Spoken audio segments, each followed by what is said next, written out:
दोस्तों, मैं विपिन जादव आज बात करने जा रहा हूँ मेरे गुरु और क्या बोलूँ पिता समान मनोज जी के लिए। मैं ये बोल सकता हूँ कि बहुत समय लिया मैंने ये वीडियो डालने के लिए, लेकिन मैं ये बोल सकता हूँ कि भारत की बात रखने वाला चला गया। भारत की बात रखने वाला चला गया, लेकिन जो रख के चले गए हैं मनोज जी, वो शायद जिंदगी में 10,000 साल भी वही बात रहेगी, कभी खत्म नहीं होगी। गोस्वामी घर से जब उनकी आरती निकली और फिर वो रास्ते पे और रास्ते के बाहर पे ये तीनों सेगमेंट आपको दिखाई देंगे, लेकिन अफरा तफरी इतनी थी कि आगे के लिए हमको जाना था और मशान भूमि में एंट्री और मशान भूमि के अंदर, और फिर दोनों भाई कुणाल गोस्वामी और विशाल गोस्वामी, जो हम उनको प्यार से रिंकी साहब और बॉबी साहब बोलते हैं, और फिर वो अग्नि की प्रोसेस जब होती है तो पूरे मशान भूमि का जो माहौल था वो बहुत ही नरम था और भाविक था, होना भी चाहिए। और मेरे विचारों में समझ से बाहर हो गई थी। हम तो कहाँ से आए थे और कैसे ज्वाइन किया, और कितना मिठास था। पहले की तरह कॉर्पोरेट हाउसेस नहीं थे, इंडिविजुअल प्रोड्यूसर थे, और उनमें भी इतनी भाईचारा थी। हम जैसे लोगों को रखा और वहां से ही बहुत आगे की कहानी बताऊंगा मैं।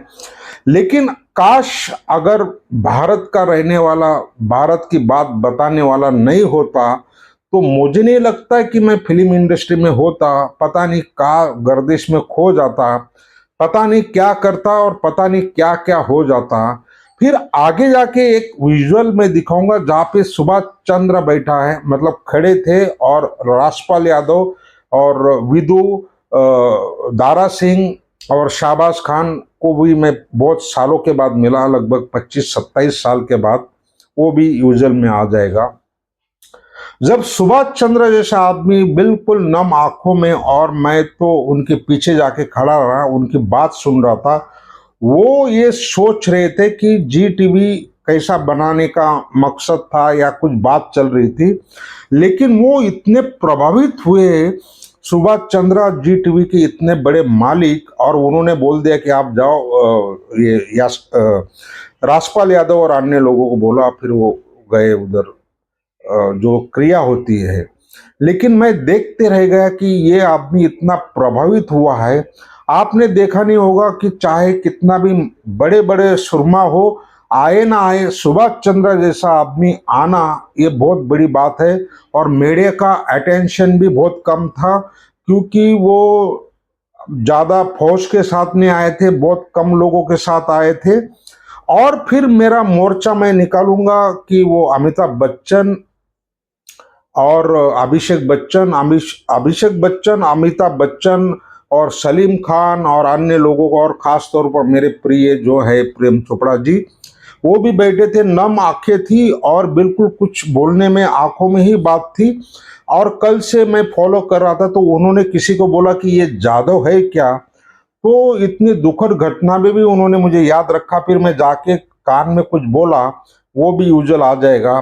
कहने का मतलब, जिंदगी बहुत बड़ी होती है, और मैं चाहता हूँ लंबी नहीं चाहिए, बड़ी होनी चाहिए।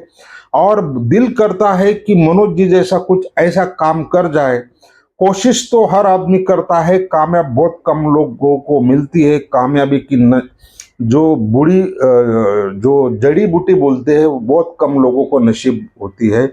वैसा अगर देखा जाए सक्सेस का रेशो, तो फिर धरती पे 1% भी लोग सक्सेस है, 99 अनसक्सेस है। इसका मतलब जीना नहीं छोड़ देता, वो जिंदगी तो जीना ही पड़ेगा, काम करना ही पड़ेगा, गाड़ी ही चलेगी। सिर्फ फर्क इतना है, कम ज्यादा, लेकिन जो जिंदगी को मिला है उसका जो आनंद लेना है, जितना ले सकते हो। मनोज जी ने सारी कहानी अपने गानों में रखी है, चाहे वो जिंदगी की ना टूटी लड़ी हो और अन्य कुछ भी हो, और आंखों में तो बहुत नमी है, बात करने की हिम्मत नहीं थी। वीडियो भी डालना जरूरी है, गाड़ी चलना जरूरी भी है। कल खेल में हो ना हो, ये गर्दिश में तारे तो रहेंगे लेकिन शो तो चलेगा। हम भी उनके आदर्श पे चलने की बहुत कोशिश करता हूँ।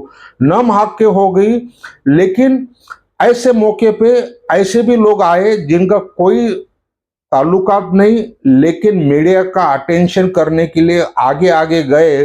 भगवान उनका भला करे, उनका जाति जिंदगी में कोई लेना देना नहीं। लेकिन कुछ भी हो, कैसे भी हो, भारत कुमार, मनोज कुमार जैसा कोई नहीं हो सकता।